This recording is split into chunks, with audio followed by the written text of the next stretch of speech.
چنانچہ رمضان مبارک کا اکرام کیسے کیا جائے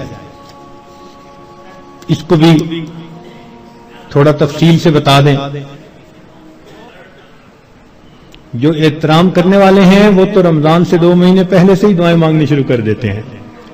رمضان سے پہلے ہی گناہوں کو توبہ کر کے باطن کا غسل کر لیتے ہیں. تو یہ مہینہ رحمتوں کا، برکتوں کا، مغفرت کا مہینہ ہے. چنانچہ رمضان کا لفظ را، میم اور ضاد 3 حرفوں سے بنا. اس کے معنی ہیں جلنے اور جلانے کے. اس کو رمضان کیوں کہتے ہیں؟ لِأَنَّهُ يَرْمَزُ الذُّنُوبَ، اس لیے کہ یہ مہینہ انسان کے گناہوں کو جلا دیا کرتا ہے. جیسے آگ کسی چیز کو جلا کے ختم کر دیتی ہے، یہ مہینہ بھی مومن کے گناہوں کے نام و نشان کو مٹا دیتا ہے. زمین اگر ناپاک ہو تو ایک طریقہ تو یہ ہے کہ اتنی بارش برسے کہ ساری گندگی بہہ جائے. اب جب زمین دوبارہ خشک ہوگی تو پاک کہلائے گی. اور دوسرا طریقہ یہ ہے کہ اس زمین پر سورج کی تپش اور گرمی اتنی پڑے کہ وہ گرمی اس نجاست کا نام، نشان، رنگت، ہر چیز کو ختم کر کے رکھ دے، زمین پھر پاک کہلائے گی.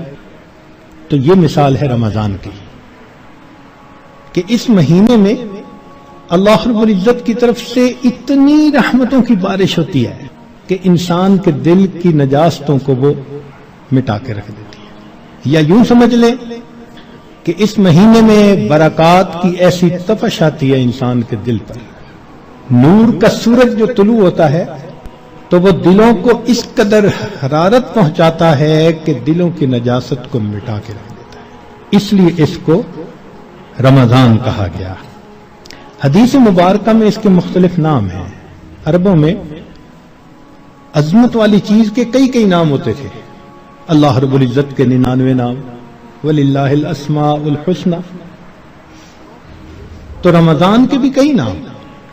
چنانچہ حدیث مبارکہ میں اس کو شہر مبارکن، اس لیے ہم رمضان مبارک بھی کہہ دیتے ہیں. شہر عظیم، عظمت والا مہینہ. شہر الصبر، صبر کا مہینہ. شہر المواسات، غمخاری کا مہینہ. چنانچہ علماء نے لکھا ہے کہ رمضان سید الشہور، یہ مہینوں کا سردار ہے. فیہ بدأ نزول القرآن، اس میں ہی قرآن مجید نازل ہوا. اس کی 27 تاریخ کو، رمضان کی 27 تاریخ کو لوح محفوظ پر آسمان دنیا پر نازل کر دیا گیا. پھر وہاں سے 23 سال کے عرصہ میں آہستہ آہستہ آیات کو نبی علیہ السلام پر اتارا گیا کہ اللہ رب العزت رمضان مبارک میں انسان کے اعمال کا ریٹ 70 گنا بڑھا دیتے ہیں. ملٹیپلائی، سبحان اللہ. ایک عمل کو دنیا ریٹ انکریز کرتی ہے تو 10% اور 20%، 10واں حصہ 20واں حصہ.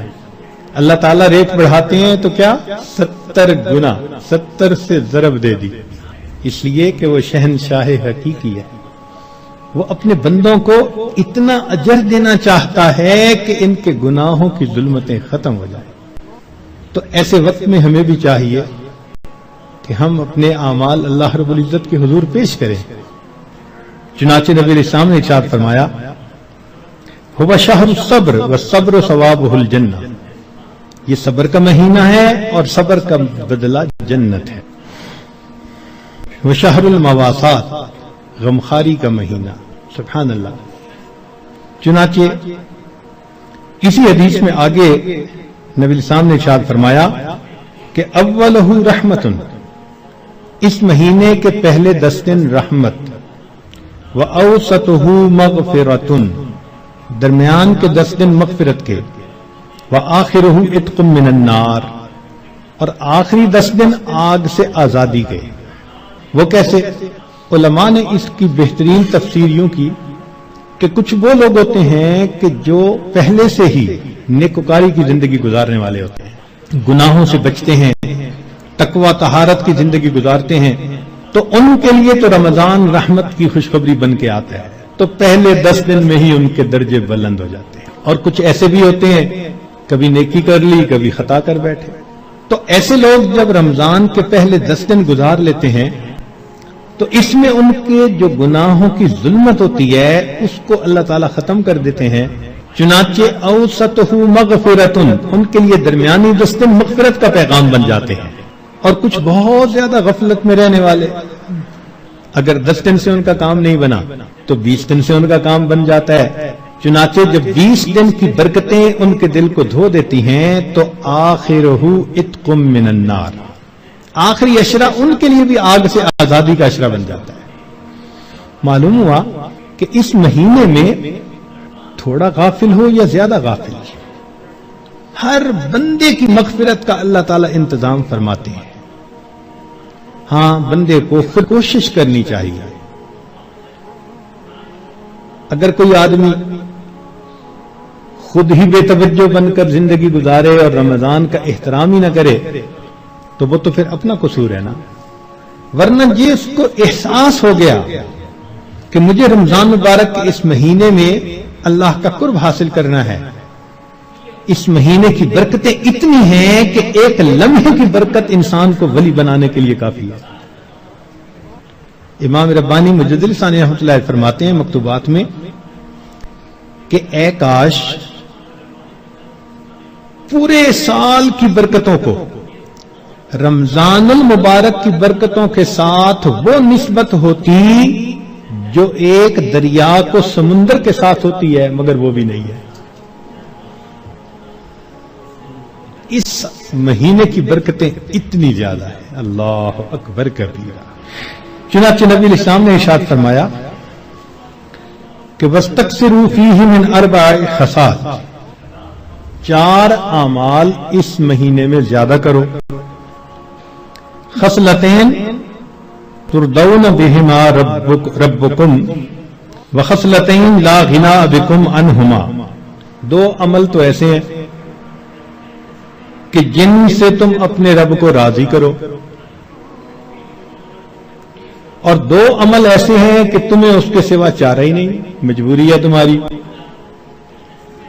اللتان ترضون بہما ربکم، وہ 2 باتیں کہ جس کو ذریعے تم اپنے رب کو راضی کرو، فشہادت اللہ الہ الا اللہ وتستغفرونہ، یعنی کلمے کا ورد زیادہ کرنا، تحلیل زیادہ پڑھنا اور استغفار زیادہ پڑھنا، یہ 2 عمل اس مہینے میں خاص طور پر زیادہ کرنے کی ضرورت ہے، کیونکہ اللہ کے پیارے حبیب صلی اللہ علیہ وسلم نے ارشاد فرمایا، لہذا اس بات کی اہمیت دل میں اچھی طرح بٹھانی چاہیے۔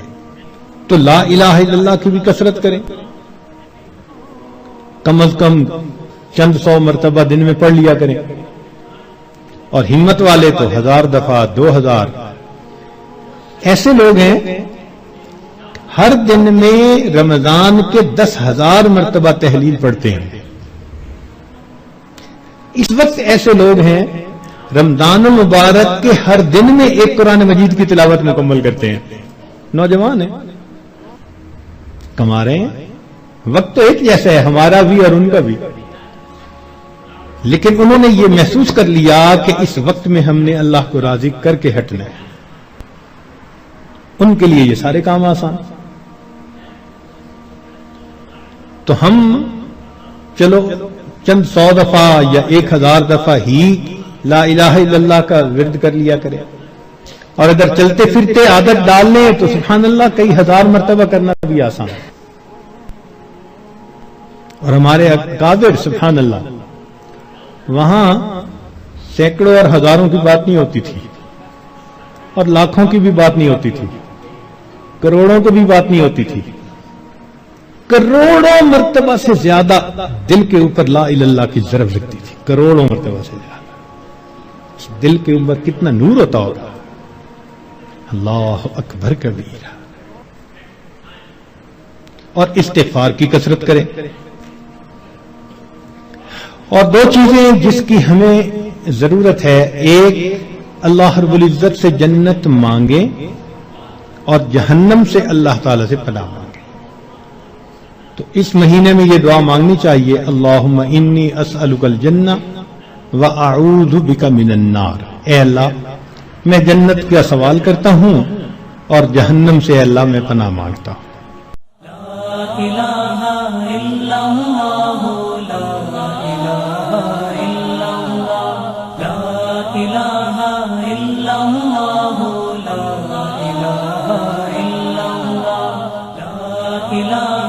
الا اللہ لا الہ